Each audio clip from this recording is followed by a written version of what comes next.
Hello everyone, welcome to my YouTube channel Hardy stocks. After long time కేఎఫ్సీకి అయితే వచ్చేసాము.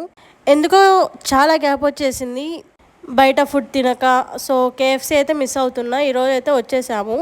ఇంకా ఏం ఆర్డర్ ఇవ్వాలో అర్థం కాక చాలాసేపు చూసాం. మొత్తం లాస్ట్కి నేనేమో కేఎఫ్సీ బౌల్ తీసుకున్నాను, రైస్ బౌల్. మా హస్బెండ్ ఏమో 299 రూపీస్ది ఎపిక్ సేవర్ది ఒక ప్యాక్ తీసుకున్నారు. సో మేము ఫుడ్ తీసుకుని డైనింగ్కి అయితే వెళ్ళిపోయాము ఫుడ్ ఎంజాయ్ చేద్దామని.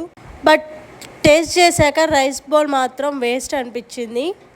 చాలా స్పైసీగా ఉంది అండ్ టేస్ట్ కూడా అంత అనిపించలేదు.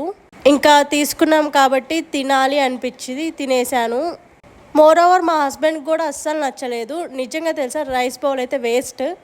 ఇవి పీసెస్ అయితే చాలా బాగున్నాయి. ఈ కాంబో ప్యాక్లో ఏంటంటే బోన్లెస్ వచ్చాయి, బోన్వి 2 వచ్చాయి. సో ఈ పీసెస్ అయితే చాలా బెస్ట్ అనిపించింది. టేస్ట్ కూడా చాలా బాగున్నాయి. ఇంకా మేము మంచిగా వ్యూ చూసుకుంటూ ఫుడ్ అయితే బాగా ఎంజాయ్ చేసాము. That's it guys. Thank you for watching. Please do like, share and subscribe to my YouTube channel హార్డీ స్టాక్.